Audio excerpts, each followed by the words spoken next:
Hi guys, welcome to my YouTube channel Trace Academy. दोस्तों, आज हम लोग डिस्कस करने वाले हैं हार्ट के बारे में, या फिर ये कह सकते हैं बीसीएस का पार्ट 3 है ना। देखिए, बीसीएस का पार्ट 3 डिस्कस कर रहे हैं। इसमें सबसे पहले तो हमको डिस्कस करना था जीन्स, है ना, जीन्स ऑफ ब्लड ग्रुप। देखिए, अभी तक हम लोगों ने आरबीसीएस या फिर जो ब्लड का कंपोजिशन होता है आपका, वो पूरा डिस्कस कर चुके हैं। आरबीसीएस, डब्ल्यूबीसीएस, ब्लड प्लेटलेट्स और उससे होने वाली जो डिसीज थी उन सबको डिस्कस किया गया। अभी जो डिस्कस करना है वो जीन्स ऑफ ब्लड ग्रुप्स है, और इसके साथ साथ ही हमको स्पेशली हार्ट को डिस्कस करना है ना। तो सबसे पहले हम देख लेते हैं जीन्स ऑफ ब्लड ग्रुप, है ना। जीन्स ऑफ ब्लड ग्रुप में अगर हम बात करते हैं तो जीन्स आपकी होती क्या है। देखिए, जो आरबीसीएस पे आपका एंटीजन होता है, यानी कि जो आपकी आरबीसीएस सेल्स होती है उनकी सरफेस पे जो एंटीजन होता है उनका निर्धारण जीन्स करते हैं। उनका निर्धारण कौन करता है? जीन्स करते हैं। तो इसका मतलब ये है कि अगर किसी भी, और जीन्स को आप आई से डोनेट कर सकते हैं, ठीक है, कैपिटल आई से डोनेट कर सकते हैं। अगर किसी भी पर्सन के बॉडी में आई ए जीन्स है तो इसका मतलब ये है कि ये निर्धारण करती है कि उस पर्सन की बॉडी में जो एंटीजन है वो क्या है? एंटीजन ए है। इट डिसाइड एंटीजन ए। तो इसका मतलब ये है कि उस इंसान का जो ब्लड ग्रुप है या फिर उसका जीन है, उसके सरफेस पे कौन सा एंटीजन है आपका? आरबीसीएस पे एंटीजन ए है। और यहाँ पर देखिए, ये एंटीजन ए जो रहता है उस जीन पे प्रभावी रहता है, इसलिए इसको डोमिनेंट जीन भी बोलते हैं, डोमिनेंट जीन, ठीक है। और इसमें डोमिनेंट फीचर किसके रहेंगे? एंटीजन ए के रहेंगे। इसका मतलब ये है कि आई ए जो आपका जीन है ये दर्शाता है कि इसमें एंटीजन ए है, और एंटीजन ए क्या है आपका? प्रभावी है, डोमिनेंट है, ठीक है। अब बात करते हैं आई बी। आई बी ये क्या डिसाइड करता है? इट डिसाइडेड एंटीजन बी, है ना। इसका मतलब ये है कि अगर जीन आपका आई बी है तो उस पे, यानी कि आपकी आरबीसीएस पे कौन सा एंटीजन होगा? एंटीजन बी होगा, ठीक है। अब यहां पे देखिए, ये भी क्या होता है आपकी? डोमिनेंट, यानी कि प्रभावी जीन होती है, डोमिनेंट जीन। और इसमें कौन सा डोमिनेंट एंटीजन होगा? एंटीजन बी, ठीक है। अब बात करते हैं आई ओ या आई नॉट, ठीक है। ये क्या डिसाइड करती है? कि इसमें कोई भी एंटीजन नहीं है, ठीक है, इसलिए इसको रेसेसिव जीन भी बोलते हैं। रेसेसिव जीन, इसका मतलब ये होता है कि ये जीन क्या होता है आपका? अप्रभावी होता है। ये दर्शाता है कि इसमें किसी भी एंटीजन का प्रभाव नहीं है, कोई भी एंटीजन प्रभावी नहीं है, अप्रभावी जीन होता है आपका ये, ठीक है।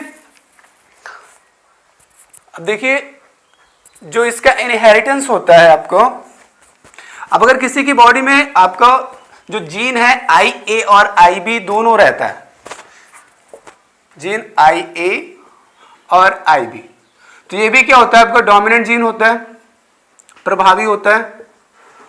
और इसमें कौन सा एंटीजन प्रभावी होता है? एंटीजन ए और एंटीजन बी दोनों प्रभावी होते हैं। ये भी क्या है आपका? डोमिनेंट जीन है। तो अब अगर हम बात करें इनहेरिटेंस की, कि इसकी जो संततियां होती हैं, पीढ़ियां होती हैं, वो किस तरह से होती हैं? इनहेरिटेंस ऑफ ब्लड,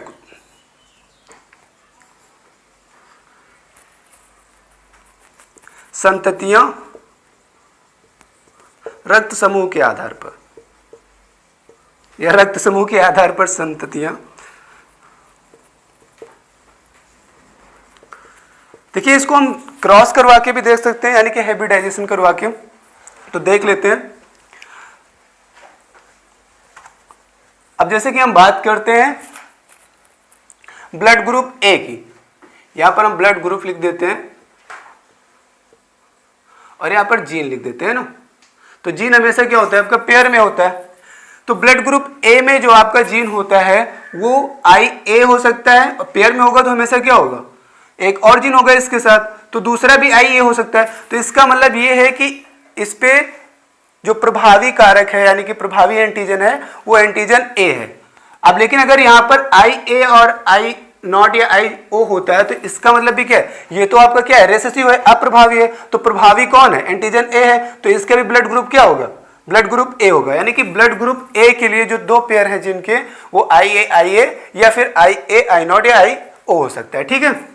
अब ब्लड ग्रुप बी की अगर हम बात करते हैं तो इसके जीन हो सकते हैं IB, क्योंकि इसमें भी क्या है, आपके दोनों ही डोमिनेंट है, तो ब्लड ग्रुप क्या होगा, बी होगा।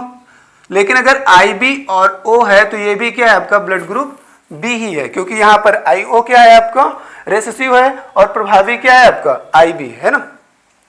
हम बात करते हैं ब्लड ग्रुप AB की, तो AB में क्या हो सकता है, ब्लड ग्रुप AB का जीन क्या हो सकता है, इसमें दोनों जीन प्रभावी है, तो IA और IB यही होगा, है ना।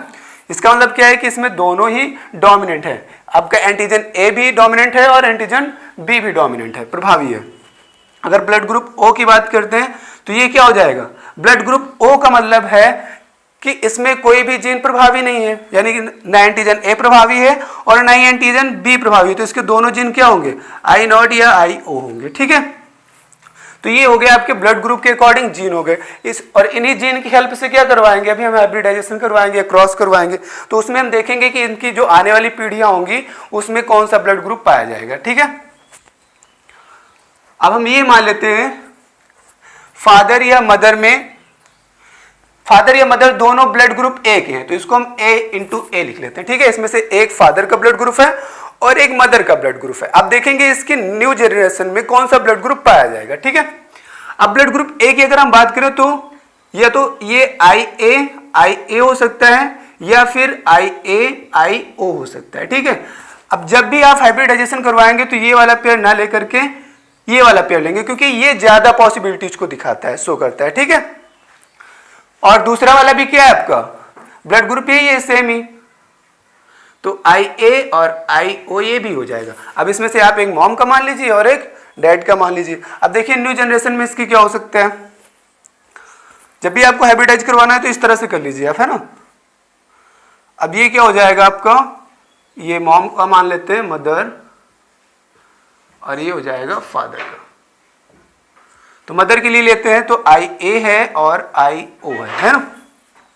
फादर के लिए लेते हैं तो वो भी IA है और IO है।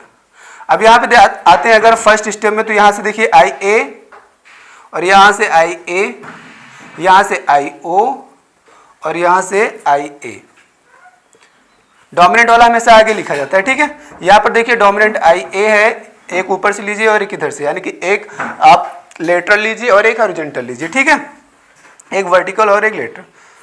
अब यहाँ पे देखिए IA और I0 हो गया, और यहाँ पर I0 और I0 दोनों, या IO सॉरी। अब अगर हम बात करते हैं IA, ये किस ब्लड ग्रुप का था, ब्लड ग्रुप A का था। ये भी ब्लड ग्रुप A का है, ये भी ब्लड ग्रुप A का है, और ये ब्लड ग्रुप O का है। तो यानी कि अगर मदर और फादर दोनों ब्लड ग्रुप A से बिलोंग करते हैं तो उनकी जो संतानें होंगी उसमें ब्लड ग्रुप A हो सकता है या ब्लड ग्रुप O हो सकता है। और ज्यादा से ज्यादा चांसेस किसके रहेंगे, अगर इसमें हम बात करते हैं तो 75%, यानी कि 4 जो रिजल्ट हैं वो ब्लड ग्रुप A के लिए आ रहे हैं, और जो आपका ब्लड ग्रुप O के लिए वो एक रिजल्ट आ रहा है। इसका मतलब 75% चांसेस हैं ब्लड ग्रुप A के और 25% चांसेस है ब्लड ग्रुप O के, ठीक है। तो इसका मतलब ये है कि अगर मदर या फादर दोनों ब्लड ग्रुप A से बिलोंग करते हैं तो उनकी जो न्यू जनरेशन होगी, नई पीढ़ी होगी, उसमें ब्लड ग्रुप A भी पाया जा सकता है और ब्लड ग्रुप O भी पाया जा सकता है, ठीक है। अब इस तरह से आप करवा सकते हैं काफी कुछ, है ना। जितना भी आपका ब्लड ग्रुप है सब में क्रॉस करवा सकते हैं। जैसे कि A इंटू B का देख लेते हैं। A इंटू B में देखिए A का जीन क्या हो जाएगा, IA I0, और B का IB I0 या IO। अब देखिए इसका हम हाइब्रिडाइजेशन करवाते हैं तो ये हो गया आपका फादर साइड या मदर साइड, मान लीजिए IA IO, और यहाँ पर ये IB IO। अब यहाँ से एक लेटरल और एक वर्टिकल लेते हैं तो ये क्या हो जाएगा आपका IA IB। ये आपका डोमिनेंट क्या है इसमें, IB, और ये रेसेसिव है तो इसको पीछे लिखेंगे। फिर यहाँ पर वर्टिकल आपको IA मिल रहा है और लेटरल आपको IO मिल रहा है। यहाँ पर आपको दोनों तरफ से लेटरल और वर्टिकल IO मिल रहे हैं, तो किसी को भी आगे पीछे लिख सकते हैं, ठीक है। अब यहाँ पे जो 4 रिजल्ट्स आए हैं, आपका पहला रिजल्ट क्या बताता है कि इसमें दोनों जीन एक्टिवेट है ना, तो यहाँ पर क्या हो जाएगा आपका ब्लड ग्रुप AB हो जाएगा। तो ब्लड ग्रुप AB हो सकता है, और यहाँ पर देखिए जो डोमिनेंट आपका एंटीजन है वो एंटीजन बी है, तो इसका ब्लड ग्रुप क्या हो जाएगा, ब्लड ग्रुप बी हो जाएगा। इसमें ब्लड ग्रुप ए और इसमें कोई भी एंटीजन आपका डोमिनेंट नहीं है, इसलिए इसका ब्लड ग्रुप हो जाएगा ओ।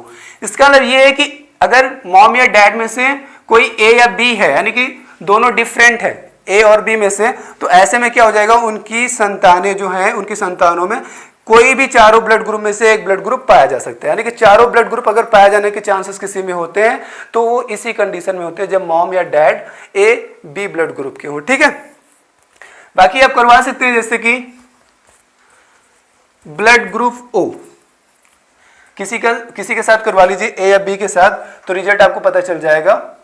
Blood group A into blood group O, यानी कि मॉम या डैड में से कोई ए है या फिर ओ है, लेकिन दोनों डिफरेंट है। ए या ओ में से किसी मतलब कोई एक है।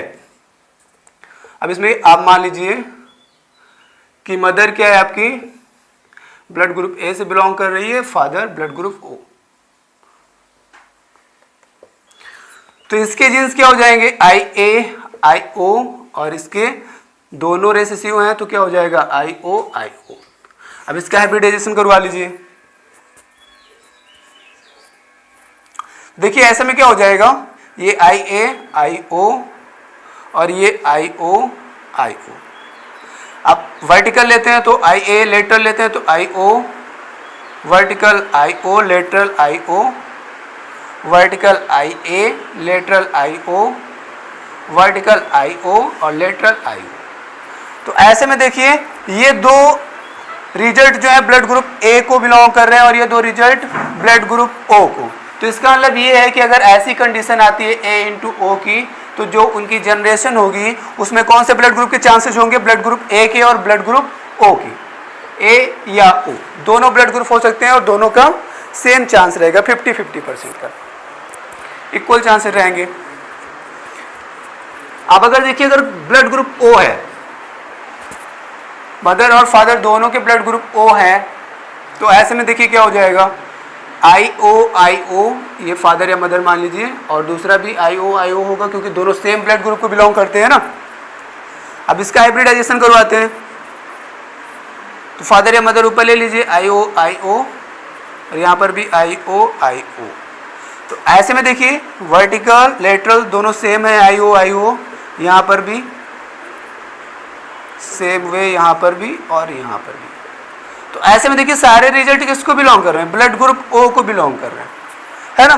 तो इसका मतलब ये है कि फादर या मदर अगर दोनों का ब्लड ग्रुप ओ है तो उनके संतानों का ब्लड ग्रुप भी क्या होगा, ब्लड ग्रुप ओ होगा। ठीक है, अब देखिए बाकी ब्लड ग्रुप का जो क्रॉस है वो आप करवा के देख लीजिए। अब हम डिस्कस करते हैं हार्ट के बारे में। ठीक है, तो हार्ट का फिगर भी ड्रॉ कर लेते हैं साथ साथ में। तो देखिए जो हार्ट है आपका वो सबसे बिजी ऑर्गन होता है ना। अगर हम बात करते हैं तो हार्ट को अगर हम बचपन में सिंबलाइज करते हैं तो कुछ इस तरह से करते हैं, ये सिंबल होता है ना। अगर हम बात करें फॉल इन लव में तो क्या करते हैं, इसको थोड़ा सा इस तरह से कर देते हैं, तो ऐसा होता है कि वो बम्प कर रहा है। या फिर अगर हम कपल्स की बात करते हैं तो कुछ इस तरह से हो जाता है, दोनों को आपस में जोड़ देते हैं। ब्रेकअप की कंडीशन में क्या हो जाता है, ये ब्रेक हो जाता है इस तरह से। तो हार्ट के सिंबल जो हम बचपन से पढ़ते हैं, मतलब देखते आ रहे हैं, वो उस तरह से नहीं होता है। उसका क्या होता है, अपना एक स्पेशल सिंबल होता है। वैसे हम कोशिश करेंगे कि जो आप हार्ट का सिंबल देखते आ रहे हैं उसी से ही हम मशीनरी हार्ट को बनाएंगे। ठीक है, तो देखिए हम क्या करते हैं, हार्ट को किस तरह से बनाते हैं, कुछ इस तरह से बनाते हैं ना। अब देख लीजिएगा इसी से आपका ओरिजिनल हार्ट भी बन जाएगा। यहाँ पे इसको थोड़ा क्या कर दीजिए, आप रोल कर दीजिए, इस तरह से सर्कुलर कर लीजिए, और उसके बाद यहाँ पे आप इसको डबल कर लीजिए। ये यहाँ पे आप थोड़ा सा इसको ब्रेक कर दीजिए, और यहाँ ऊपर से एक पाइप और नीचे से एक पाइप ऐसे इंटर कर दीजिए।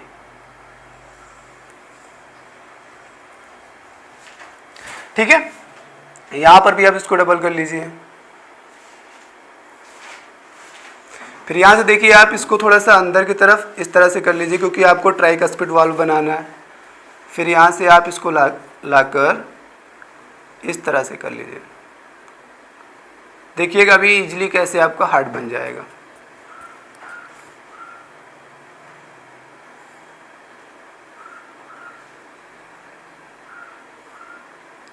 अब यहाँ पर थोड़ा सा इसको और सर्कुलर कर लीजिए इस तरह से, और इस तरह से कर लीजिए। सेम वे इधर भी कर लीजिए।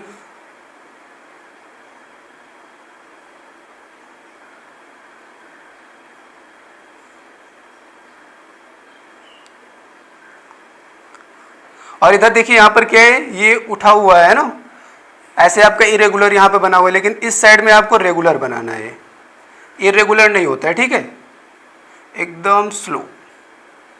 और फिर यहाँ पे लाके आप एक गेट और ओपन कर दीजिए इसको यहाँ से, और फिर इस तरह से ले लीजिए, ठीक है।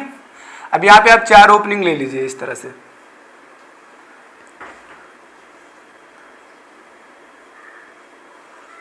पेन से बना रहे होंगे तो प्रॉब्लम होगी, पेंसिल से बना रहे होंगे तो आसानी से बन जाएगा, थोड़ा सा मिटाना भी पड़ेगा बीच बीच में, है ना।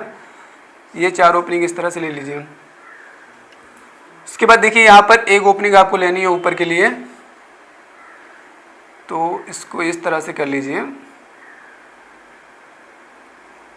ये आप एक पाइप ले लीजिए ऐसे इस तरह से, और इसको ऊपर ले जाके इस तरह से बना दीजिए।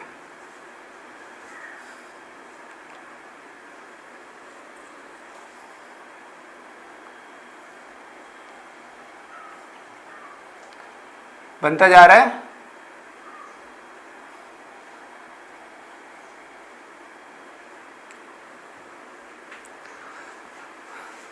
अब देखिए जो आपका हार्ट होता है वो मसल से मिलके बना होता है, मसल का बना होता है ना, उसमें हड्डियां तो होती नहीं है, इसलिए हार्ट को ना मस्कुलर ऑर्गन भी बोलते हैं।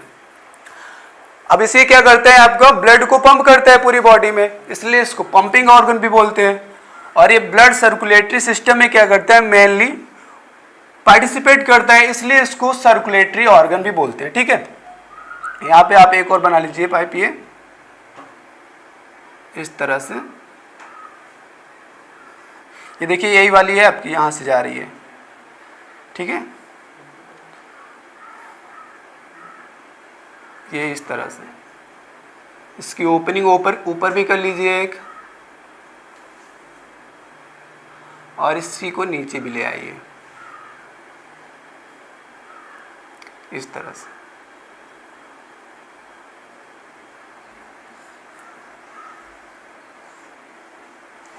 बन गया आपका हार्ट, है ना, इजीली बन गया होगा। अब देखिए हार्ट के बारे में थोड़ा सा डिस्कस कर लेते हैं। हार्ट आपको देखिए यहाँ पर 4 पार्ट में इसको डिवाइड कर दिया गया है, एक ये आपका, दूसरा ये, तीसरा ये, और ये चौथा, 4 पार्ट में डिवाइड होता है। इसलिए बोलते हैं कि जो ह्यूमन बींग्स का या फिर जो आपके ममल्स होते हैं उनका जो हार्ट होता है वो 4 चैम्बर में डिवाइड होता है, ठीक है। जो ममल्स होते हैं या ह्यूमन बींग होता है उनका जो हार्ट होता है वो क्या होता है आपका, 4 चैम्बर्ड होता है। अगर हम प्लेस की बात करें तो ये तो पता ही है ना कि हमारे जो चेस्ट होता है उसी में हार्ट होता है, इसलिए उसको क्या बोलते हैं कि जो इसका प्लेस होता है वो आपका चेस्ट कैविटी या फिर थोरेसिस में होता है। देखिए ठीक है, इसको वक्ष गुहा बोलते हैं। वक्ष का मतलब क्या होता है, आपका चेस्ट होता है, वक्ष गुहा में स्थित होता है ना। जो आपका हार्ट का प्लेस होता है, पोजीशन होती है, वो चेस्ट कैविटी या थोरेसिस वक्ष गुहा में लेफ्ट साइड में स्थित होता है। इसके बाद अगर हम बात करें जो हार्ट तो आपका क्या है 4 चैम्बर, तो क्या इसके एक्सेप्शंस भी होते हैं? जी हाँ, इसके एक्सेप्शंस भी होते हैं। अगर हम बात करते हैं फिशेस की, यानी कि फिश की, सॉरी उसका तो प्लुरल होता ही नहीं है, फिश का, है ना। अगर हम फिश की बात करते हैं तो फिश का जो हार्ट होता है वो आपका 2 चैम्बर्ड होता है, यानी कि 2 पार्ट में डिवाइड होता है। अब इसके भी एक्सेप्शन है, एक्सेप्शन के एक्सेप्शन, ठीक है। तो एक्सेप्शन का एक्सेप्शन ये है कि जो आपकी ब्लू व्हेल होती है या व्हेल और डॉल्फिन, ये इन 2 मछलियों का जो आपका हार्ट रहता है वो 4 चैम्बर्ड ही होता है। अब 4 चैम्बर्ड क्यों होता है? क्योंकि ये दोनों क्या होते हैं, आपके ममल्स होते हैं, स्तनधारी होते हैं, इसलिए इनका भी हार्ट क्या होता है, आपका 4 चैम्बर्ड होता है। लेकिन जो आपके रेप्टाइल्स होते हैं,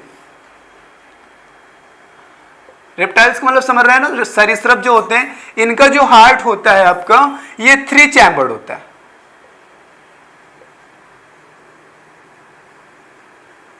ये आपको 3 चैम्बर्ड होता है। और जो कॉकरोच होता है, कॉकरोच का हार्ट 13 चैम्बर्ड होता है, यानी कि सबसे ज्यादा चैम्बर कॉकरोच के हार्ट में ही पाए जाते हैं। कॉकरोच का जो हार्ट होता है वो 13 चैम्बर्ड होता है। तो देखिए एक्सेप्शंस हो गए आपके चैम्बर के बारे में। अब थोड़ा हार्ट के पार्ट के बारे में डिस्कस कर लेते हैं। तो इसको हम इरेज कर रहे हैं अभी, बाद में अपलोड हो जाइएगा तो नोट कर लीजिएगा उसको, है ना, फिर से देख के।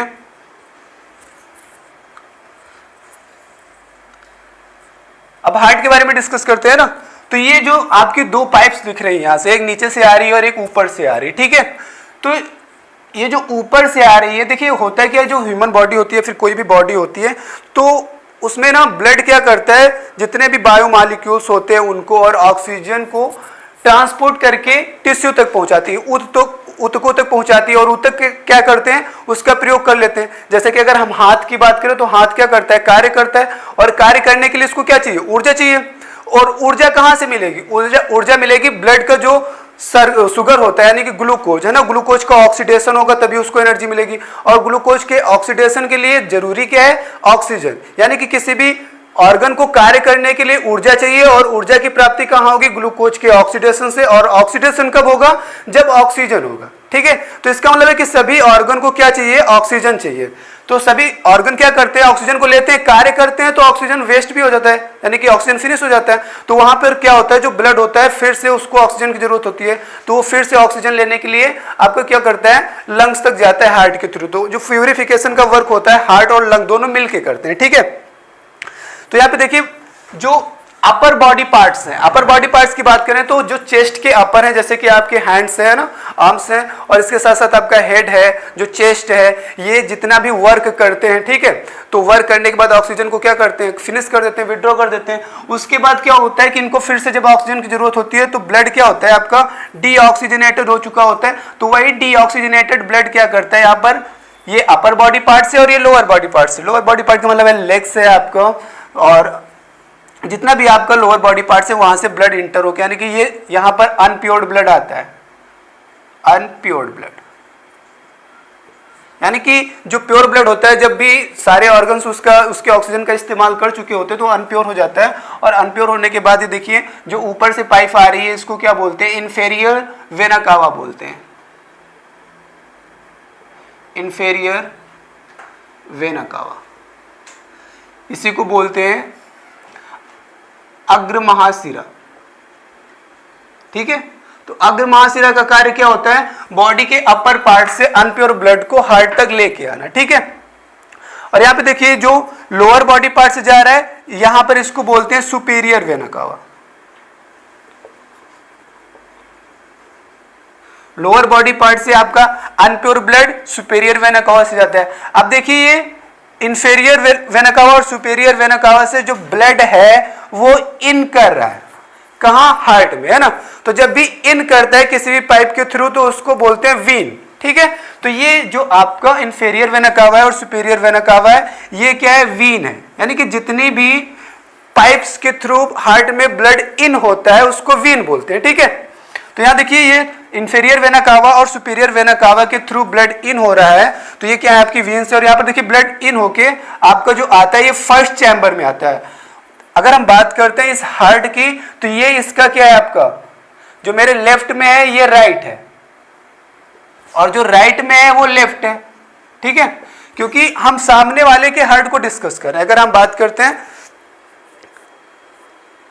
अभिषेक कुमार का यहाँ पर क्वेश्चन आया, हम कंफ्यूज्ड, रेस्पिरेटरी ऑर्गन कोलमेटिक कैविटी में आता है और डाइजेस्टिव ऑर्गन अब्डोमिनल कैविटी पर, हार्ट किस कैविटी में आता है। तो देखिए हार्ट जो रहता है आपका थेरोसिस कैविटी में आता है, ठीक है। थेरोसिस कैविटी का मतलब होता है वक्ष गुहा। तो अगर यहाँ पर आप और भी कोई क्वेश्चन आपको जनरेट हो रहा है तो कमेंट के थ्रू पूछ लीजिए, है ना। अगर अभी भी नहीं समझ में आ रहा है तो थेरोसिस कैविटी होती है जहां पर हार्ट का प्लेस होता है, ठीक है। हाँ वहीं पर आपका क्या होता है, रेस्पिरेटरी ऑर्गन भी वहीं पर ही होता है, क्योंकि उसके पीछे ही क्या होता है आपका जो हार्ट होता है, हार्ट जो रहता है आपका रेस्पिरेटरी ऑर्गन के पीछे होता है, मतलब लंग्स के पीछे होता है, ठीक है।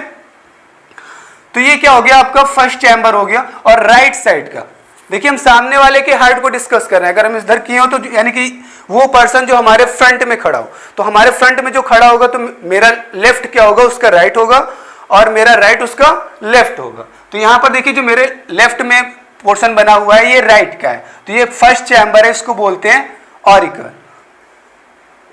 तो ये क्या हो जाएगा आपका राइट ऑरिकल हो जाएगा। अब ऑरिकल के नीचे वाला जो होता है इसको वेंट्रिकल बोलते हैं, यानी कि अपर के दोनों जो चौड़े पार्ट होते हैं, चौड़े चैम्बर्स होते हैं, उनको ऑरिकल बोला जाता है, यानी कि अलिंद बोला जाता है। और जो नीचे के पतले चैम्बर होते हैं इनको क्या बोलते हैं, नीले बोलते हैं। तो देखिए आपका जो ब्लड है वो कहां पर आया है, राइट ऑरिकल में आया है, ठीक है। और इसके नीचे वाला पार्ट क्या होगा आपका, राइट वेंट्रिकल होगा। वेंट्रिकल बोले तो नीले, ठीक है।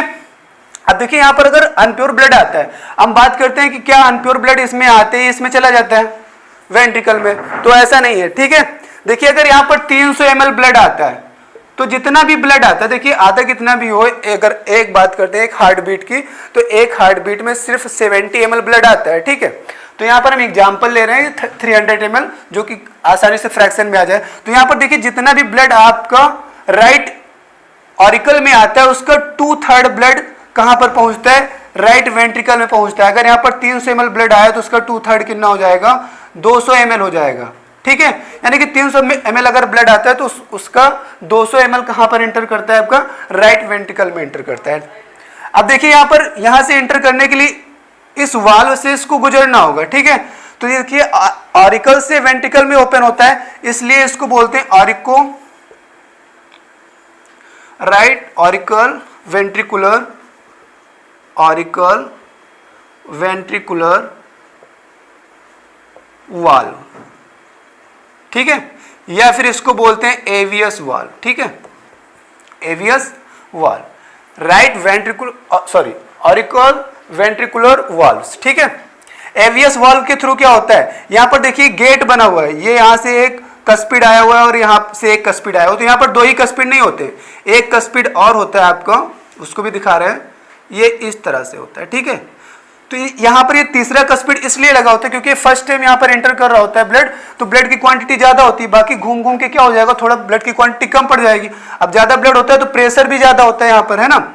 तो ज्यादा प्रेशर होता है तो इसकी जो सतह होती है उसको चोट ना लगे, इसके लिए यहाँ पर एक तीरे होते हैं, एक ये और एक ये। इन तीनों कस्पिड के कॉम्बिनेशन को बोलते हैं ट्राई कस्पिड वाल्व, ठीक है। ये क्या है आपके ट्राई कस्पिड वाल्व है।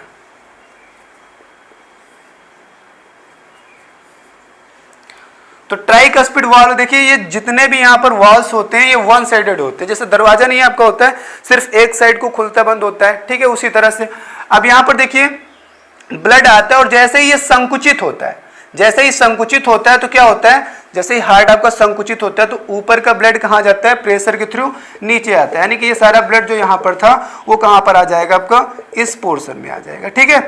अब यहाँ पर ब्लड आ गया तो फिर से प्रेशर जनरेट करेगा, भाई ऊपर से नीचे आया, अब नीचे ज्यादा हो जाएगा तो क्या होगा, फिर से प्रेशर जनरेट होगा, और जैसे ही प्रेशर जनरेट होगा ये जो ट्राइकस्पिड वाल्व है ये आपस में ऐसे टकरा जाएंगे, क्योंकि उस तरफ को तो ओपन हो नहीं सकते दूसरी तरफ को, तो ये आपस में ऐसे टकरा जाएंगे। और इस टकराव से जो साउंड निकलता है उसको क्या बोलते हैं, देखिए संकुचन के थ्रू ऐसा हो रहा है ना, इसलिए इसको सिस्टोलिक साउंड बोलते हैं, सिस्टोलिक साउंड,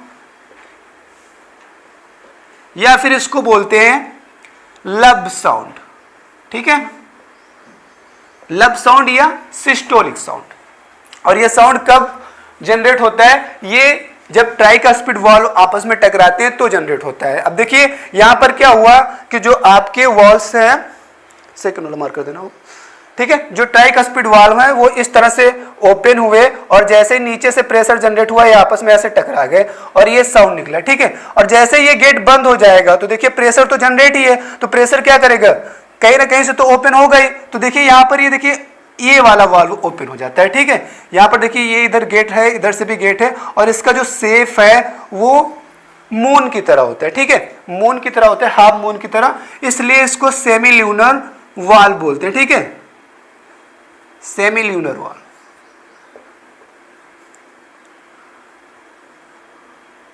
या फिर इसको अर्धचंद्राकार का पार्ट बोलते हैं, अर्धचंद्राकार आकार का पार्ट आधे चांद के आकार का होता है। अब ये बंद हो गया, ये ओपन हो गया, ठीक है। अब ये जैसे ही ओपन होगा तो यहां पर देखिए जो ब्लड है आपका वो इस पाइप के थ्रू, देखिए यहां पर एक पाइप बनी हुई है ना, इसको डार्क कर लेते हैं,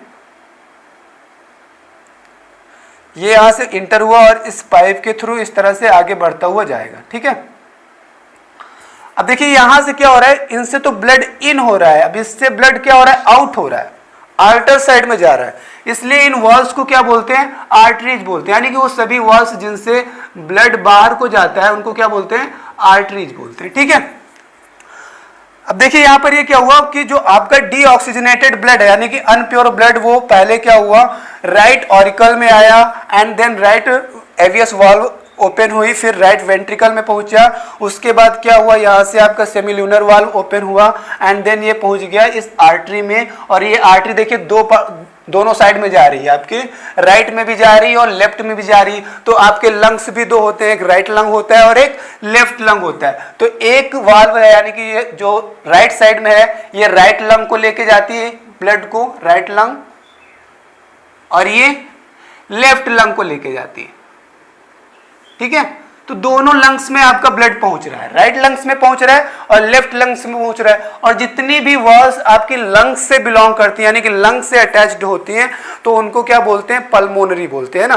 तो ये आपकी आर्टरी है और इसका नाम क्या हो जाएगा, पल्मोनरी आर्टरी, है ना। तो पल्मोनरी आर्टरीज के थ्रू जो आपका अनप्योर ब्लड है, अभी भी ये अनप्योर ब्लड है, ठीक है, अनप्योर ब्लड, यहाँ पे यूपी ब्लड लिख दिए हैं तो इसका मतलब ये है कि अनप्योर ब्लड है, ठीक है। ये आपका अनप्योर ब्लड लेफ्ट लंग को जा रहा है और राइट लंग को जा रहा है। अब देखिए ये जैसे ही लंग में पहुंचेगा तो लंग्स में क्या होता है, हम लोग सांस के थ्रू क्या लेते हैं, ढेर सारी गैसेज लेते हैं, लेकिन उसमें जो मैक्सिमम क्वांटिटी होती है वो क्या होती है, आपकी ऑक्सीजन की होती है। तो ये जो ब्लड है आपका ये ऑक्सीजन को वहां से अटैच करेगा, तो क्या हो जाएगा, आपका जो ब्लड है वो ऑक्सीजनेटेड ब्लड हो जाएगा, ठीक है।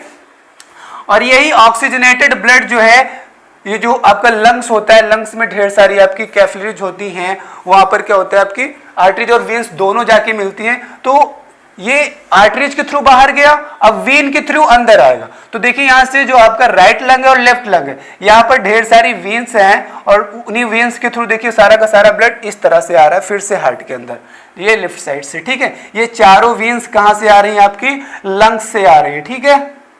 तो इनको क्या बोलेंगे, लंग से आ रही, तो यानी कि आपके लंग से कनेक्टेड है, अटैच्ड है, इसलिए इसको पल्मोनरी बोलेंगे। और इन कर रही है इसलिए इसको क्या बोलेंगे, वीन बोलेंगे। तो ये क्या है, आपकी पल्मोनरी वीन है। और यहां पर देखिए अब लंग्स में जाके ब्लड क्या हो चुका है, आपका प्योर हो चुका है। तो इनसे जो आपका ब्लड आ रहा है वो प्योर ब्लड है, ठीक है। यहां से जो ब्लड आ रहा है ये प्योर ब्लड है। अब देखिए ये प्योर ब्लड कहां एंटर करता है, आपका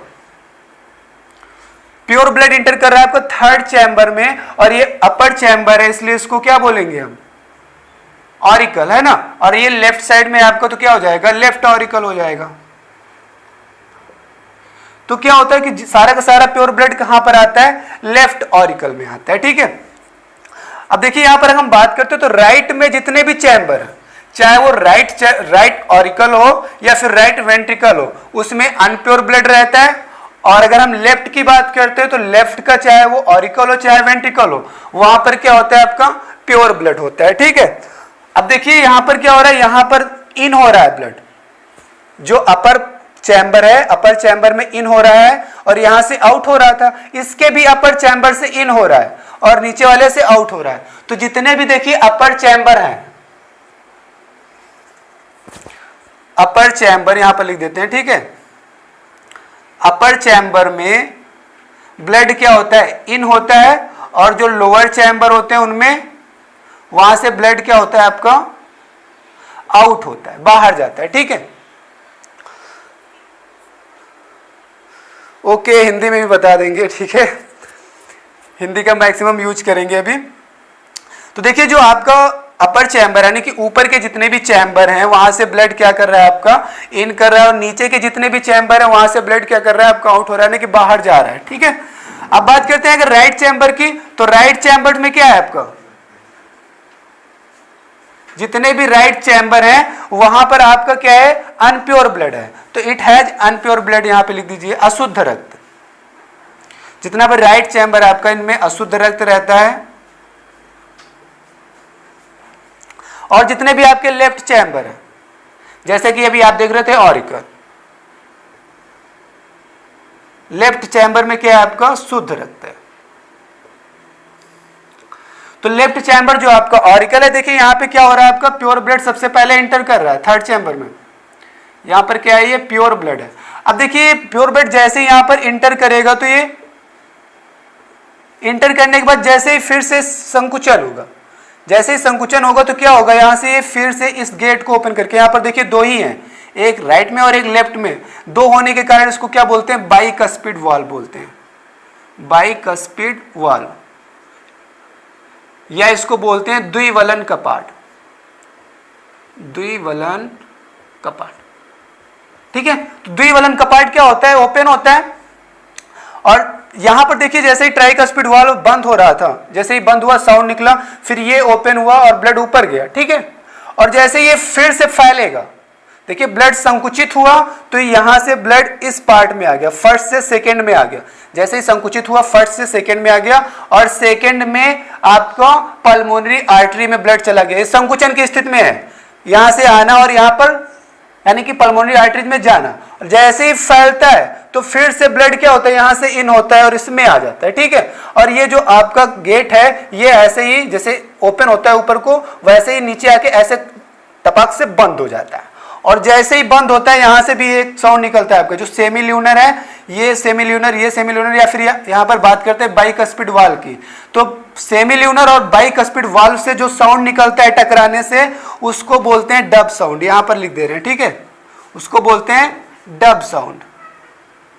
अब देखिए यहां पर तो पहली बार आता है, सबसे मैक्सिमम ब्लड होता है, अब मैक्सिमम ब्लड होगा तो प्रेशर भी सबसे ज्यादा मैक्सिमम होगा, तो ऐसे में इस साउंड की फ्रीक्वेंसी ज्यादा रहती है, यानी कि जो लब साउंड रहता है इसकी फ्रीक्वेंसी ज्यादा रहती है, और यहां पर जो डब साउंड निकल रहा है इसकी फ्रीक्वेंसी कम होती है। ठीक है, और जो डब साउंड है वो आपका बाइकस्पिड वाल्व और सेमी ल्यूनर वाल्व के टकराने से उत्पन्न हो रहा है, और जो लब साउंड था वो ट्राइकस्पिड वाल्व के टकराने से हो रहा था।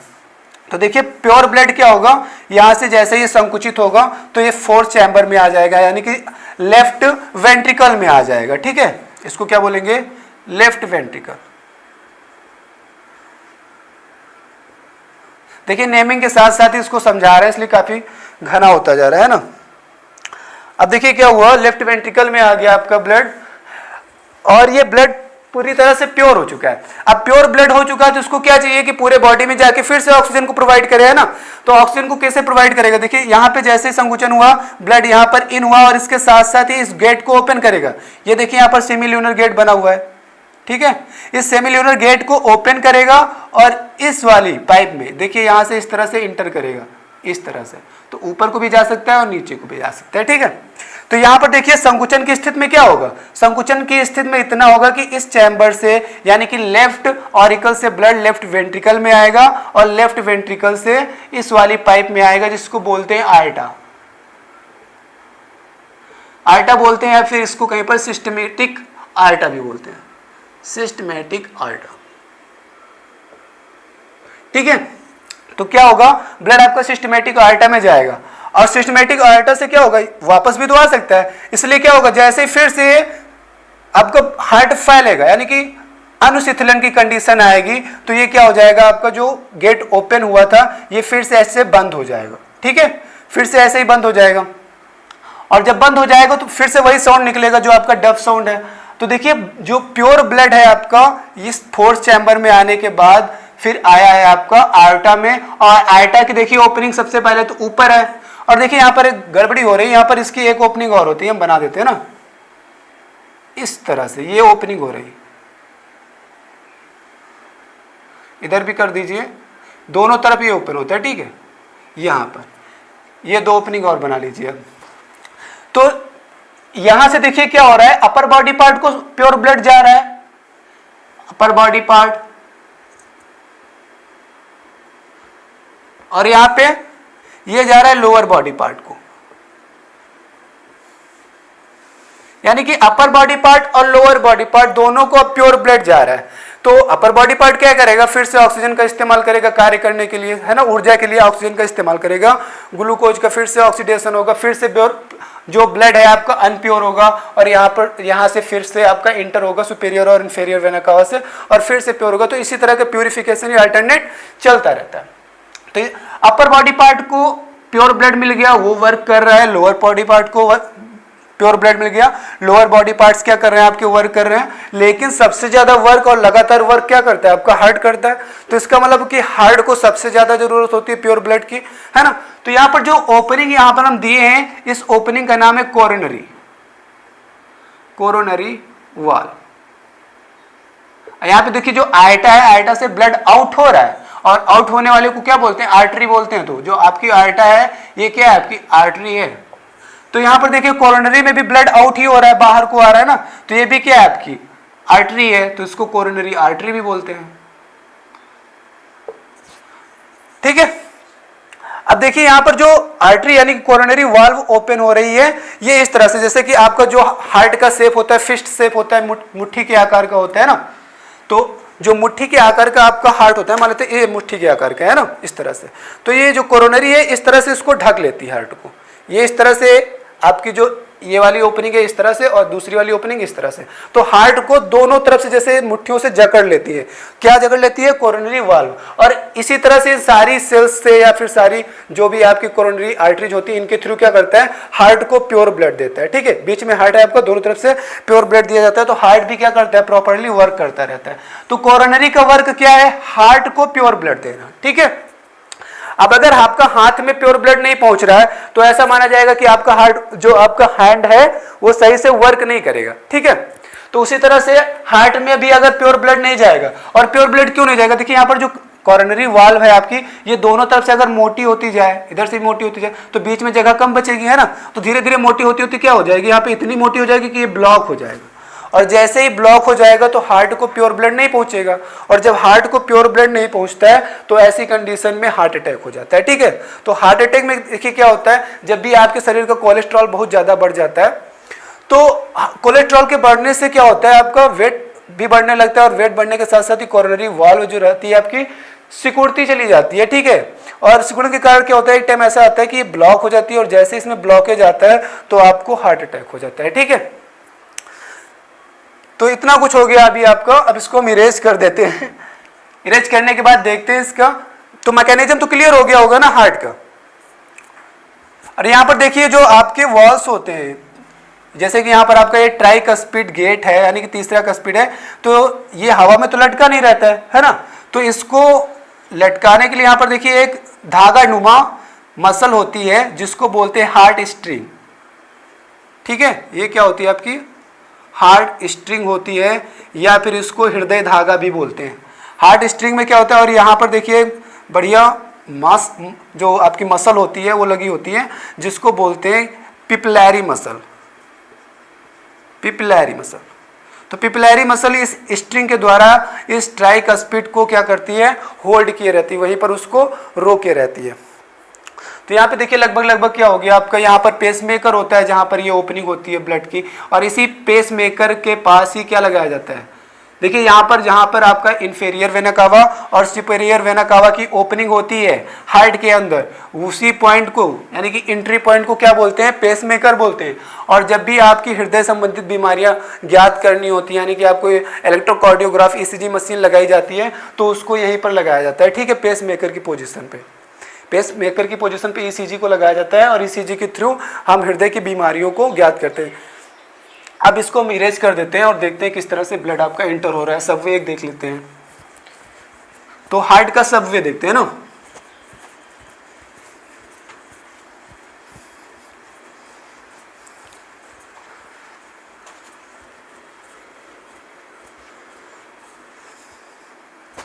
अब देखिए जितना भी आपका अपर बॉडी पार्ट है, जैसे कि आपका हाथ है ना, आर्म्स, मुंह, माउथ, या फिर सिर ले लेते हैं, सारे सभी आ जाएंगे उसमें, हेड, सीना होता है आपका यानी कि चेस्ट, ये क्या है आपके अपर बॉडी पार्ट्स, है ना। और भी ढेर सारे होते हैं, तो ईटीसी लिख देते हैं यहाँ पर। तो ये हो गया आपके अपर बॉडी पार्ट्स। और लोअर बॉडी पार्ट्स में क्या आएंगे, आपके पैर आएंगे, लेग्स, कमर, और भी ढेर सारे हैं, टीसी यहां पर भी लिख देते हैं, एक्सेट्रा, है ना। तो ये क्या हो गया, आपके लोअर बॉडी पार्ट हो गए।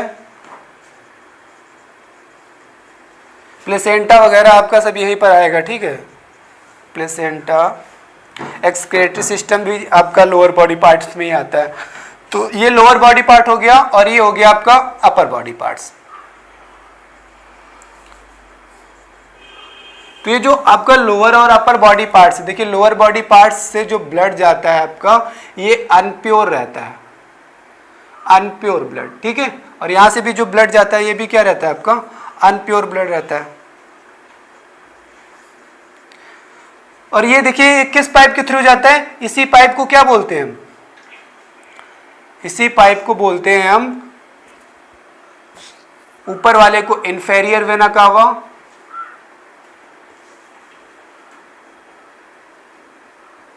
और नीचे वाले को superior vena cava.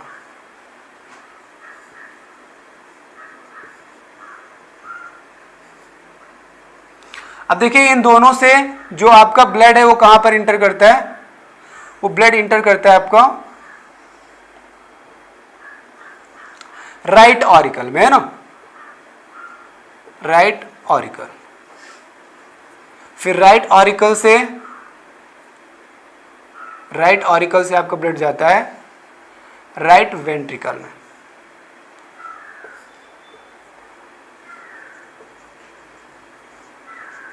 Right ventricle से आपका फिर ब्लड इंटर करेगा। तो राइट वेंट्रिकल से ब्लड कहां जा रहा था आपका, राइट वेंट्रिकल से जा रहा था आपका ब्लड पल्मोनरी आर्टरीज में, है ना। तो यहां से जो ब्लड जाता है वो जाता है आपका पल्मोनरी आर्टरीज में। तो ये आपकी क्या है, पल्मोनरी आर्टरीज है।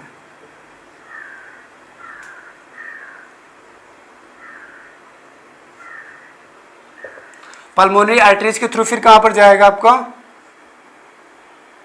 लंग्स को जाएगा, है ना। अब देखिए लंग्स को गया तो यहां पर क्या हो गया, आपका ब्लड प्योर हो गया, प्यूरिफिकेशन हो गया, प्यूरिफिकेशन के लिए जाता है। तो यहां पर देखिए आपका जो ब्लड इन कर रहा है, यानी कि ये वेन आपकी इंफीरियर वेना कावा और सुपीरियर वेना कावा, यहां से जो भी ब्लड इन कर रहा है वो क्या है आपका, वो आपका अनप्योर ब्लड है, ठीक है। तो यहां पर देखिए जितनी भी वेन्स होती हैं, वेन्स बोले तो आपकी सिराएं, तो सिराओं में क्या बहता है आपका, अनप्योर ब्लड बहता है या फिर अशुद्ध रक्त, है ना, अशुद्ध रक्त हो गया। यहां पर भी देखिए अभी भी अशुद्ध रक्त है आपका, लेकिन यहां पर देखिए ये तो आपकी वीन है, लेकिन पल्मोनरी क्या है आपकी, आर्टरीज है। तो देखिए ज्यादातर आर्टरीज में क्या है ना कि सभी आर्टरीज में आपका शुद्ध रक्त बहता है, लेकिन यहां पर देखिए जो आपकी पल्मोनरी आर्टरीज है, जिसको क्या बोलते हैं, फुफ्फुस धमनी बोलते हैं, फुफ्फुस धमनी, यानी कि शेष धमनियों में क्या रहता है आपका, शुद्ध रक्त बहता है, लेकिन इस धमनी में क्या रहता है आपका, अशुद्ध रक्त रहता है। जो फुफ्फुस धमनी होती है उसमें अशुद्ध रक्त बहता है। अब देखिए लंग्स में क्या हो जाता है आपका, ब्लड का प्यूरिफिकेशन हो गया, और लंग्स से होते हुए फिर ब्लड कहां पर आता है आपका, 4 पाइप से आ रहा था, 4 पाइप से आ रहा था, और वो पाइप्स क्या थी आपकी, पल्मोनरी वेन्स थी, पल्मोनरी वेन्स। पल्मोनरी वेन्स में आने के बाद देखिए कहां पर आएगा आपका, जो ब्लड है वो आएगा आपका लेफ्ट ऑरिकल में, लेफ्ट ऑरिकल से लेफ्ट वेंट्रिकल में, लेफ्ट वेंट्रिकल से आपका जाएगा आर्टा में, है ना। तो देखिए ये वेन्स जो यहां पर सिराएं थी आपकी, इसमें अनप्योर ब्लड बह रहा था, यानी कि जितनी भी आपकी वेन्स होती हैं उसमें अनप्योर ब्लड ही बहता है, लेकिन यहां पर जो आपकी पल्मोनरी वेन है, पल्मोनरी वेन में आपका प्योर ब्लड बहता है, प्योर ब्लड। ये क्या आपका एक्सेप्शन मान सकते हैं, ठीक है। देखिए जो आपकी सिराएं होती हैं उन सिराओं में अशुद्ध रक्त बहता है, लेकिन आपकी एक सिरा ऐसी होती है, यानी कि पल्मोनरी वेन्स, जिसमें प्योर ब्लड बहता है। तो उसी तरह से जो आपकी धमनियां होती हैं, धमनियों में क्या रहता है आपका, शुद्ध रक्त बहता है, लेकिन यहाँ पर जो पल्मोनरी आर्टरी होती है यानी पल्मोनरी धमनी होती है, इसमें आपका अशुद्ध रक्त बहता है। ठीक है, ये एक्सेप्शन हो जाएंगे। तो ये क्या होगा, आपका सबवे होगा हार्ट का जो प्यूरिफिकेशन का जो रहता है आपका। अब देखिए यहाँ पे आर्टा को जाएगा, आर्टा क्या है आपकी दैहिक महाधमनी इसको बोलते हैं,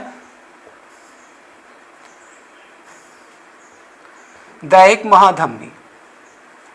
दैहिक महाधमनी से क्या हो जाएगा, धमनियों में जाएगा, धमनियों से धमनिकाओं में जाएगा, धमनिकाओं से केशिकाओं में जाएगा, केशिकाओं से सिराओं में जाएगा, और सिराओं में क्या रहेगा आपका अनप्योर ब्लड रहेगा, तो फिर से वो हार्ट में आ जाएगा प्यूरिफिकेशन के लिए। ठीक है,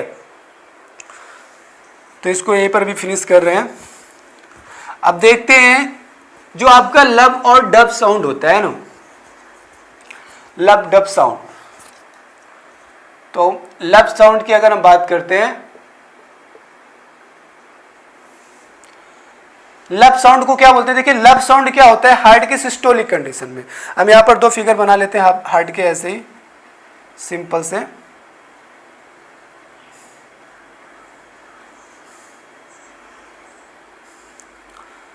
इनसे हम देखेंगे कि हार्ट बीट आपकी कैसे रन होती है। ठीक है,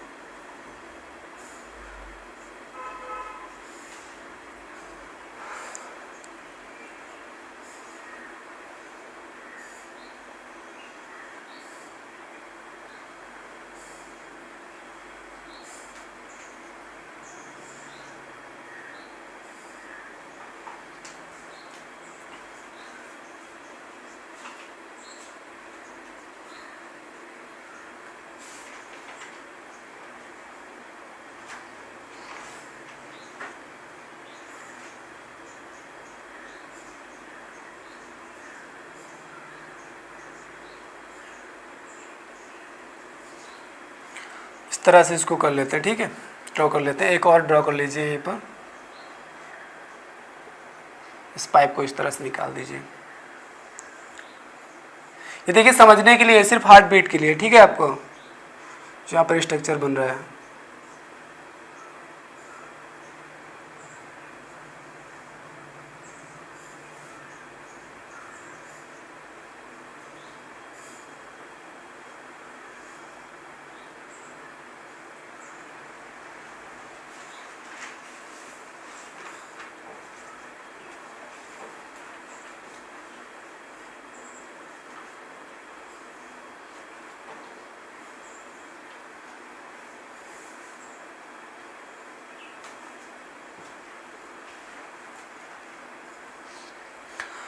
अब देखिए ये क्या है आपकी, ये हृदय का फैलना है ना। यहाँ पे देखिए ज्यादा जगह है, ये जितना भी है आपका, ये हार्ट का आपका एरिया है ज्यादा है, तो इसको क्या बोलेंगे, फैलना बोलेंगे। और यहाँ पर देखिए हार्ट का जो एरिया है वो कम पड़ गया है, तो ये क्या है आपका सिकुड़ना है। ठीक है, तो ये हार्ट हृदय का फैलना है और ये सिकुड़ना है। ठीक है, अब देखिए इसको संकुचन बोलते हैं, संकुचन, और इसे अंकुचन बोलते हैं, संकुचन और अंकुचन। संकुचन को सिस्टोल बोलते हैं और इसको डायस्टोल बोलते हैं। ठीक है, तो जो आकुचन की या फिर अंकुचन की स्थिति होती है, अंकुचन की स्थिति में क्या होता है, जो हार्ट का एरिया है वो ज्यादा होता है। और यहाँ पर देखिए जो गेट की ओपनिंग होती है, ये वाला गेट आपको खुला होता है। ठीक है, ये गेट खुले होते हैं ट्राइकस्पिड और बाइकस्पिड वाल्व के, और इसमें देखिए क्या होता है, सेमी ल्यूनर वाल्व के गेट खुले होते हैं। तो यहाँ पर देखिए जो हार्ट का एरिया है वो ज्यादा होता है, और यहाँ पर ब्लड आता है और ये ओपनिंग होती है और यहाँ पर ब्लड आ जाता है। फैलने की कंडीशन में क्या होता है, जैसे ही फैलेगा तो देखिए आप बोतल को ही फैला लीजिए, है ना, ऐसे सुकड़ी सी बोतल लीजिए और आप पानी में रखते ही जैसे उसको फैलाएंगे तो ढेर सारा पानी आके उसमें भर जाता है। ठीक है, तो अंकुचन की स्थिति में क्या होता है कि जैसे ये संकुचित होता है तो जितना भी ब्लड है आपका अनप्योर, वो सब सारा का सारा आके कहां पर आ जाता है, आपके हृदय में आ जाता है। ठीक है, तो देखिए जब भी आपका डायस्टोल की कंडीशन में हार्ट में आता है आपका ब्लड, तो यहाँ पर एक प्रेशर जनरेट होता है। ठीक है, जिसको डायस्टोल प्रेशर बोलते हैं। तो यहाँ पर देखिए आने की कंडीशन में क्या होता है, इसका प्रेशर ज्यादा होता है 120 mmHg। ठीक है, और जब भी जाता है तो देखिए आ तो पूरा ब्लड रहा है, लेकिन जाने के टाइम में क्या हो रहा है कि हर जगह पर थोड़ा थोड़ा ब्लड रुक जा रहा है, तो ब्लड की क्वांटिटी कम पड़ जाती है, तो प्रेशर भी कम पड़ जाता है। तो जाने के टाइम में क्या होता है, इसका जो प्रेशर होता है वो 80 mmHg होता है। ठीक है, systolic diastolic upon systolic pressure जो होता है इसका 120/80 होता है। तो यही जो प्रेशर होता है इसी को क्या बोलते हैं हम, ब्लड प्रेशर बोलते हैं। ठीक है, तो ब्लड प्रेशर क्या है कि अगर आपका 120/80 है तो आपका नॉर्मल ब्लड प्रेशर है, अगर इससे ज्यादा हो गया तो क्या हो जाएगा, आपका हाइपोटेंशन हो जाएगा, या फिर इससे कम पड़ गया तो क्या हो जाएगा, आपका हाइपोटेंशन हो जाएगा। ठीक है, तो जो आपका सिस्टोलिक प्रेशर होता है देखिए ये फैला हुआ है, लेकिन जैसे ही संकुचित हुआ तो ये जो संकुचन की स्थिति में ये प्रेशर जनरेट होता है। ठीक है, फैला हुआ है, लेकिन जैसे ही संकुचित होगा तभी तो पूरे बॉडी का जो अनप्योर ब्लड है यहां पर आएगा। ठीक है, तो ये क्या है, आपका सिस्टोल प्रेशर है। और यहां पर देखिए सिस्टोल की कंडीशन में आया, अब यहां पर इसको क्या करना है, फैलना है, और जैसे ही फैलेगा तो जितना भी ब्लड है यहां से वो आउट हो जाएगा। ठीक है, ब्लड आउट हो जाएगा तो देखिए इन करने में भी देखिए प्रेशर से आ रहा है और प्रेशर से जा रहा है। ठीक है, तो यहां पर देखिए प्रेशर कम रहता है, जो डायस्टोल का प्रेशर होता है आपका, ये प्रेशर कम होता है, और प्रेशर कितना होता है आपका 80 mmHg होता है। ठीक है, तो सिस्टोलिक प्रेशर, पहले तो हम लोग लब और डब साउंड को क्लियर कर रहे थे। ठीक है, उसको देख लेते हैं। लब देखिए जैसे यहां पर ये आपका सिस्टोल होता है, जैसे ये संकुचित होता है तो संकुचन की स्थिति में ये वाला गेट क्या होता है, आपका ओपन होता है, और जैसे आपका डायस्टोल हो जाता है ये बंद हो जाता है। तो सिस्टोलिक कंडीशन में क्या होता है, ये गेट आपका ओपन होता है, और सिस्टोलिक कंडीशन में ही ये बंद हो जाता है, क्योंकि ब्लड आपका इसमें एंटर कर जाता है। ठीक है, तो जो लब साउंड होता है इसको इसीलिए सिस्टोलिक साउंड भी बोलते हैं, सिस्टोलिक साउंड। और जो आपका डब साउंड होता है उसको क्या बोलते हैं, डायस्टोलिक साउंड बोलते हैं, डायस्टोलिक साउंड। और ये जो साउंड होता है देखिए लब साउंड की फ्रीक्वेंसी ज्यादा होती है, और जो डब साउंड होता है इसकी फ्रीक्वेंसी कम होती है, और इन दोनों की फ्रीक्वेंसी को जिससे मापते हैं उसको बोलते हैं स्टेथोस्कोप। स्टेथोस्कोप क्या है, एक पैरामीटर है जिसके थ्रू लब और डब साउंड को काउंट किया जाता है। जैसे कि डॉक्टर के आला लगाते हैं तो आला ही क्या होता है, आपका स्टेथोस्कोप होता है, और उसके थ्रू लब और डब साउंड की फ्रीक्वेंसी को मेजर करते हैं। ठीक है, तो जो अगर हम बात करते हैं ब्लड प्रेशर की, तो ब्लड प्रेशर आपको दो टाइप का होता है। देखिए कंबाइंड ब्लड प्रेशर को बोलते हैं 120/80 mmHg, ये क्या है, आपका नॉर्मल ब्लड प्रेशर होता है। देखिए एक नॉर्मल पर्सन का जो ब्लड प्रेशर होता है 120/80 होता है, तो 120 क्या होता है, आपका सिस्टोलिक ब्लड प्रेशर होता है। सिस्टोलिक बीपी क्या होता है आपका 120 होता है, और डायस्टोलिक बीपी क्या होता है आपका ये 80 होता है। ठीक है, इसी के रेशियो को क्या बोलते हैं, ब्लड प्रेशर बोलते हैं। इसके साथ साथ ही देखिए जो ब्लड आपका यहाँ पर हार्ट में आ रहा है वो ज्यादा प्रेशर से आ रहा है, 120 के प्रेशर से जा रहा है 80 के प्रेशर से। क्या इतने ही प्रेशर से वो पल्स में पहुंचता है, देखिए अगर इतने ही प्रेशर से वो पल्स में पहुंचेगा तो पल्स फट जाएंगे आपकी। ठीक है, इतना ज्यादा प्रेशर होता है, तो प्रेशर क्या होता है, स्टेप बाय स्टेप क्या होता है, आपका कम होता जाता है। तो लास्ट में जब पल्स में पहुंचता है तो जो पल्स प्रेशर होता है, इसका पल्स प्रेशर होता है 40 mmHg। ठीक है, तो अगर हम इसके रेशियो की बात करें, systolic ratio, diastolic ratio, pulse pressure, तो देखिए यहाँ पर ये क्या होता है, 40 से इसको काट सकते हैं, 40 एकन 40, 40 दूना 80, 40 से 120 है ना, तो ये क्या होता है आपका 3:1 के रेशियो में होता है। ठीक है, systolic pressure 120 mmHg, diastolic pressure 80 mmHg, और पल्स प्रेशर 40 mmHg। ठीक है, क्लियर है। अब देखिए यहाँ पर जो ब्लड प्रेशर होता है, ब्लड प्रेशर को हम किससे काउंट करते हैं, स्फिग्मो मैनोमीटर, स्फिग्नोमैनोमीटर। ठीक है, तो स्फिग्नोमैनोमीटर द्वारा क्या किया जाता है, आपका ब्लड प्रेशर काउंट किया जाता है। ठीक है, और यहां पर देखिए एक और मशीन होती है जिसको बोलते हैं ईसीजी। ईसीजी मशीन से क्या किया जाता है, आपका हृदय संबंधी जितनी भी बीमारियां हैं तो वो ईसीजी के थ्रू ही काउंट की जाती है। यानी कि ईसीजी क्या करता है, नॉर्मल अवस्था में नॉर्मल रहता है, अगर कोई प्रॉब्लम हो गई तो उसमें वेरिएशन आ जाता है, तो वेरिएशन के थ्रू पता करते हैं कि इसमें कौन सी बीमारी है। तो यहाँ पर देखिए ये जो यहाँ पर हृदय का सिस्टोल और डायस्टोल होता है, इसी को क्या बोलते हैं, हार्ट बीट बोलते हैं। ठीक है, इसी को क्या बोलते हैं, हार्ट बीट। यानी कि एक सिस्टोल और एक डायस्टोल को अगर हम कंबाइन करते हैं, सिस्टोल प्लस डायस्टोल, तो उसको क्या बोलेंगे हम, हार्ट बीट बोलेंगे। ठीक है,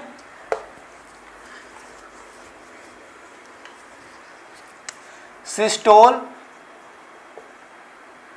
प्लस डायस्टोल, इसी को क्या बोलेंगे हम? हार्ट बीट बोलेंगे।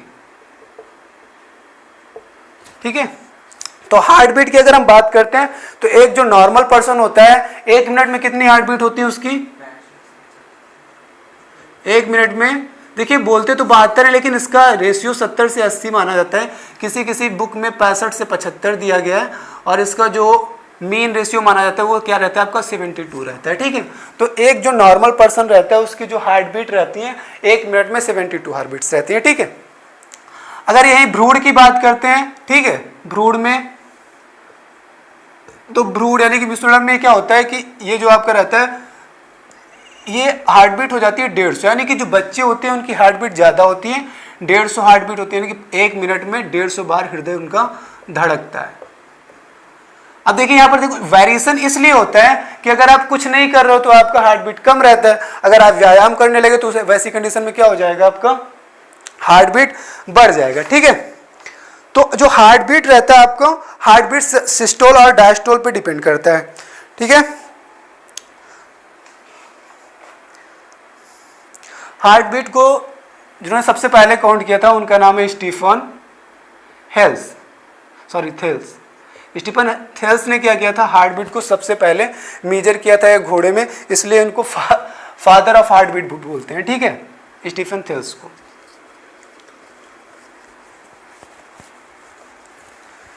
देखिए जितना भी आपका हृदय संबंधी बीमारियां हैं वो आपकी ईसीजी से यानी कि इलेक्ट्रोकार्डियोग्राफ से जांची जाती हैं, और जो आपका जो ब्लड प्रेशर होता है वो स्फिग्मोमैनोमीटर से, लेकिन क्या होता है कि अभी नॉर्मल कंडीशन में ईसीजी से ही ब्लड प्रेशर को भी काउंट किया जाता है। तो देखिए जो हार्ट बीट है, हार्ट बीट आपकी घटती बढ़ती भी रहती है। अगर आपका ब्लड एसिडिक हो गया, ठीक है, यानी कि ब्लड में अम्लीयता बढ़ गई, तो ऐसे में क्या हो जाएगा?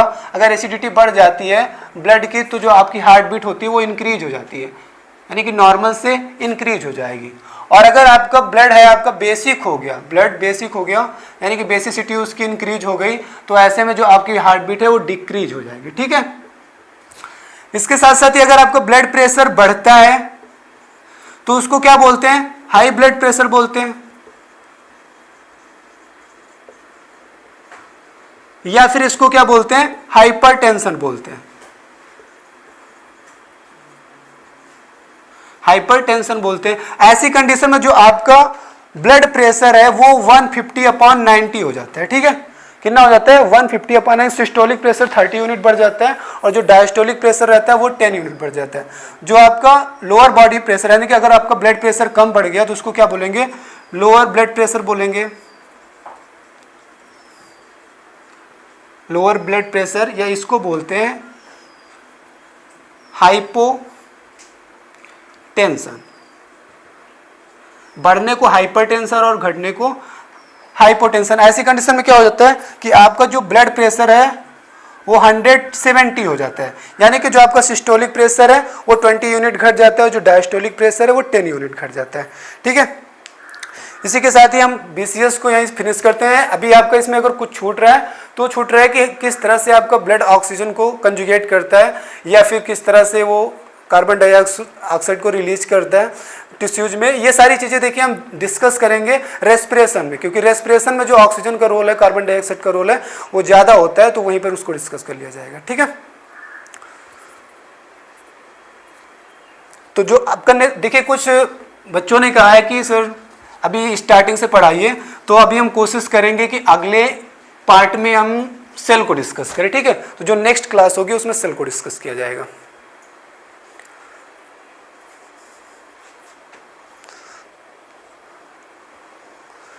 क्वेश्चन कैसे आते हैं एग्जाम में, है ना? देखिए जो क्वेश्चन का प्रोसीजर रहता है यहाँ से, जैसे क्वेश्चन पूछा जाता है कि हृदयाघात किसके कारण होता है, तो हृदयाघात किसके कारण होता है, जैसे वहाँ पे ऑप्शन रहेगा आपका आर्टरी वेन्स में आपका अशुद्ध रक्त आ जाए, या फिर इसी तरह से ऑप्शन रहेंगे, लेकिन सही ऑप्शन आपको क्या पकड़ना है कि कोरोनरी वाल्व में क्या होता है? ब्लॉकेज हो जाता है। ठीक है, या फिर आपका जो सामान्य ब्लड प्रेशर होता है वो क्या होता है, या फिर हाइपरटेंशन में आपका ब्लड प्रेशर क्या हो जाता है, या फिर आपका लोअर ब्लड प्रेशर में जो BP रहता है वो कितना हो जाता है, या फिर किससे आपकी हृदय संबंधित बीमारियां मापी जाती हैं, ठीक है, इसी तरह से क्वेश्चन पूछे जाते हैं। आप क्वेश्चन को डिस्कस करने के लिए हम क्या करते हैं कि अगली क्लास में सिर्फ इसके क्वेश्चन को डिस्कस करते हैं। ठीक है, एसटी टाइम में क्वेश्चन को डिस्कस किया जाएगा, क्वेश्चन आंसर को।